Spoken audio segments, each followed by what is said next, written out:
Hey everybody, Brooks from DragTimes here. So I've known about this for quite a few weeks now, but I've just been traveling a lot and doing a lot of other videos. Haven't got a chance to go over that I did indeed get a Mustang Shelby GT500 ordered. So as you saw in a couple of previous videos, I had reached out and asked if anyone had any leads on possibly getting me a GT500 at MSRP. Actually, I want to thank quite a few of you who reached out and provided me from about 12 leads that were kind of legitimate, and I went through and reached out to quite a few of those dealers. However, back in a very long time ago when the GT500 was first announced, I reached out to a few Ford dealers.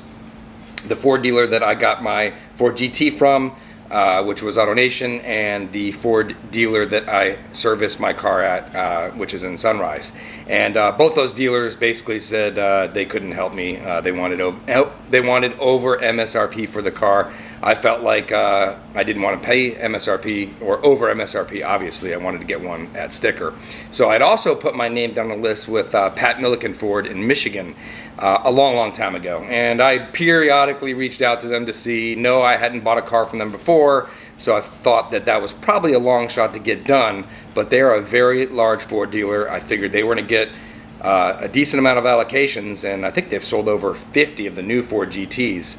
So I thought they had a pretty good chance of getting some allocations. So actually, I reached out to them again a few weeks ago, and they said, Brooks, we have a car for you. So I was like, wow, that was incredible news. But they also said it had already been spec'd out, and I had to get my spec done in about an hour and a half. So that was a huge rush. They sent me all the paperwork and all the different color options and specs. I had a pretty good idea of what I wanted, seeing the different color combinations of a lot of the press photos that were coming out, but I had no idea about the different options. I was familiar with the track pack, of what that included, and the non-track pack and all the different options here. So within an hour and a half, I had to get my order in because it is a very early allocation. I already have my VIN number, and I already have my production date, which is actually September 30th. So in just a few weeks, my Mustang Shelby GT500 goes into production, and I don't know how long it takes to get after that, but we could be looking at mid-October for actual delivery of this car. So let's go over to the specs. I'm going to put up a couple sheets here. Unfortunately, the track pack was not available, so that is really hard to get. On top of just getting the GT500, it's even harder to get the track pack. I think for me, that's probably fine, because the track pack, you can order a lot of the options to get near the track pack, except the carbon fiber wheels and the rear wing, and I think adjustable shocks on the top. So those are the three things that the track pack comes with over a lot of things you can add on to get close to the track pack. The track pack also deletes the rear seats, and I felt like for a Mustang that I wanted to share that with different people. Even though the rear seats are pretty small, I think I wanted those rear seats in the car anyways. And of course, the track pack comes with this large carbon fiber wing on the back, and me being the drag racer, that could possibly slow the car down during drag racing. So I ended up getting, not the track pack, which doesn't include the carbon fiber wheels or the larger wing or those adjustable shocks, but maybe it's a little faster in the quarter mile. I don't know. The rear seats could take out a little weight and such, but nevertheless, let's go over the options and spec of my GT500. So if you look at the complete list of options, which is on this form here, and I will go over the actual prices.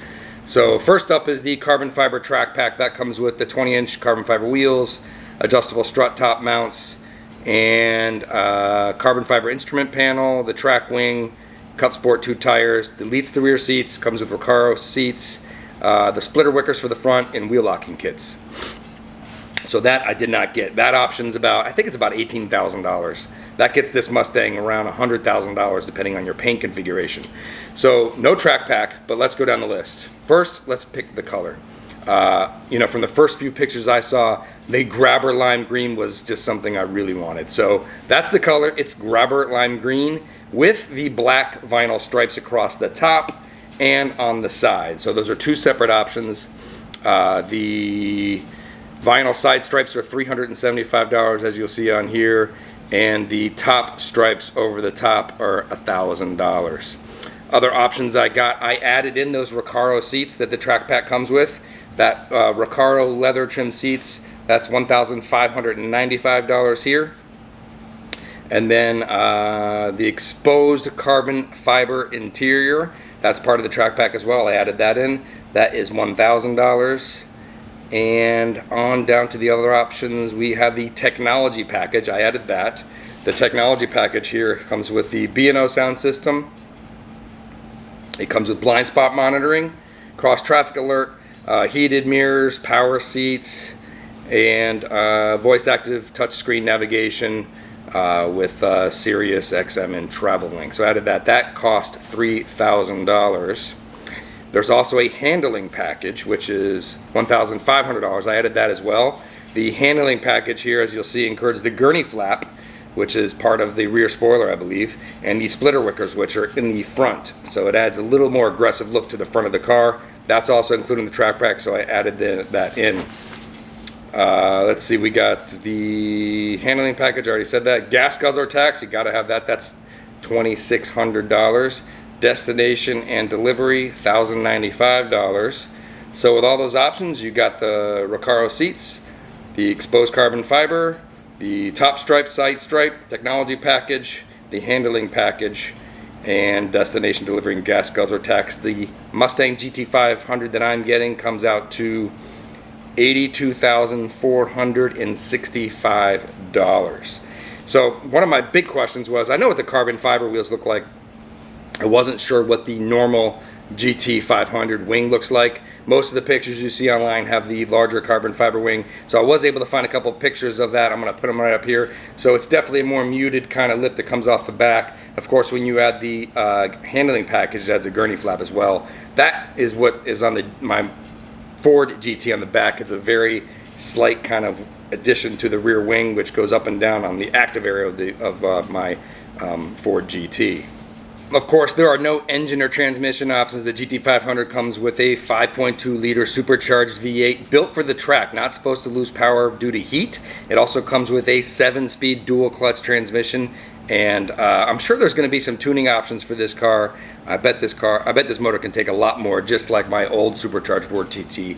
Pulley change, tuning, and exhaust can add a bunch of power. Not sure I'm going to do that. I'm pretty sure I'll keep it stock for a while. I plan on picking the car up as soon as it's available up at Pat Milliken Ford up in Michigan. We'll do a little delivery thing there and do some videos. Then I'm going to, of course, take it to the dyno, take it to the track. I might actually do a road trip from Michigan down to Florida and hit some different tracks and do some fun stuff along the way. Some other notes that I'm noting on the standard equipment with the GT500 that I'm looking through here, it has line lock, which is super cool. You'll be able to lock the front wheels and do really cool burnouts. It's got adjustable launch control, so you can adjust the RPM up and down for drag mode. There's actually a pretty detailed technical video that a Ford engineer put out, went over the interior of the motor, interior of the transmission. I'll put a link down there, but he also talks about drag mode and track mode. So actually some different power delivery or shifting options for the two, which is going to be super interesting to test out. Some things we still don't know about the GT500 are the weight. I hear it's actually pretty heavy. I was hoping this would be lighter,